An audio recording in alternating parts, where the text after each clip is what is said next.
दीपावली हिंदू धर्म का सबसे बड़ा और महत्वपूर्ण त्योहार माना जाता है। शास्त्रों व कहावतों में दीपावली मनाने के अलग अलग कारणों के बारे में बताया गया है। साधारणतः हम लोग दीपावली मनाने का कारण राम के 14 वर्ष का वनवास समाप्त कर अयोध्या लौटने व समुद्र मंथन द्वारा लक्ष्मी के प्राकट्य को मानते हैं। परंतु इसके अलावा शास्त्रों के अनुसार दीपावली का यह त्योहार युगों की अन्य महत्वपूर्ण घटनाओं का भी साक्षी रहा है। वर्तमान में ही नहीं बल्कि युगों से दीपावली का पर्व मनाया जा रहा है, जिसका प्रमाण इन कथाओं में मिलता है। आइए जानते हैं दीपावली पर्व से जुड़ी कुछ प्रमुख कथाओं के बारे में। सतयुग की दीपावली।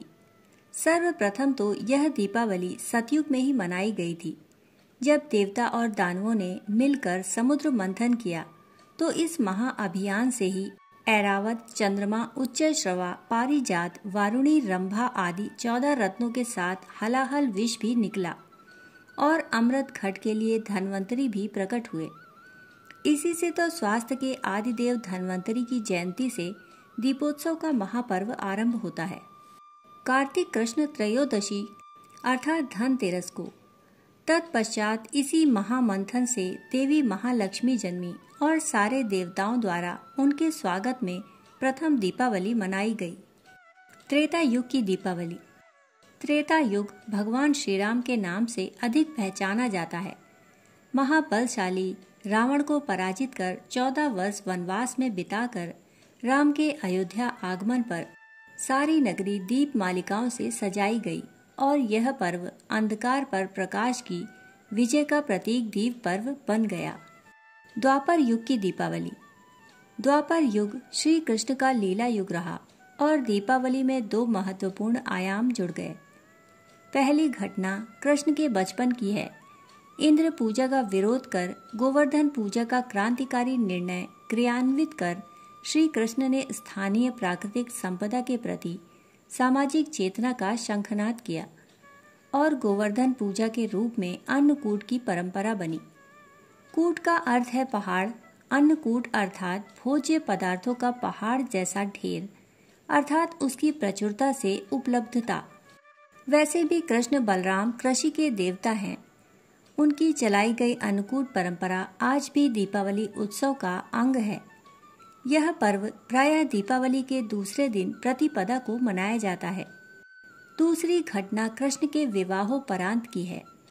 नरकासुर नामक राक्षस का वध एवं अपनी प्रिया सत्यभामा के लिए पारिजात वृक्ष लाने की घटना दीपोत्सव के एक दिन पूर्व अर्थात रूप चतुर्दशी से जुड़ी है।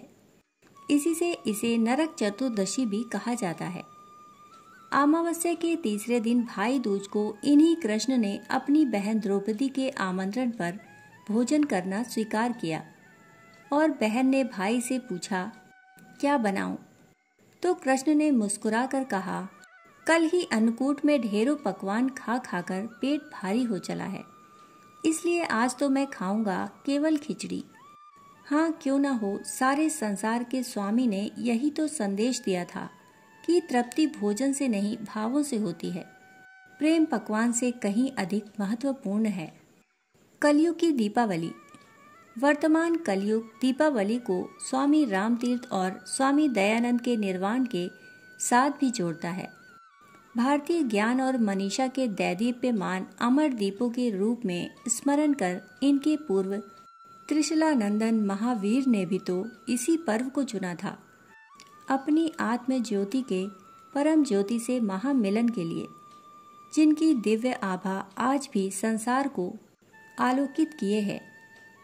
प्रेम, अहिंसा और संयम के अद्भुत प्रतिमान के रूप में जैन धर्म इस पर्व को भगवान महावीर जी के मोक्ष दिवस के रूप में मनाता है।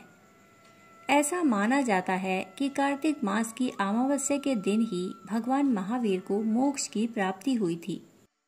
महाभारत के अनुसार जब कौरव और पांडव के बीच होने वाले चौसर के खेल में पांडव हार गए तो उन्हें 12 वर्ष का अज्ञातवास दिया गया था।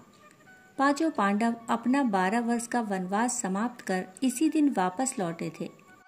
उनके लौटने की खुशी में दीप जलाकर खुशी के साथ दीपावली मनाई गई थी। राजा विक्रमादित्य के राज तिलक का प्रसंग भी इसी दिन से जुड़ा हुआ है।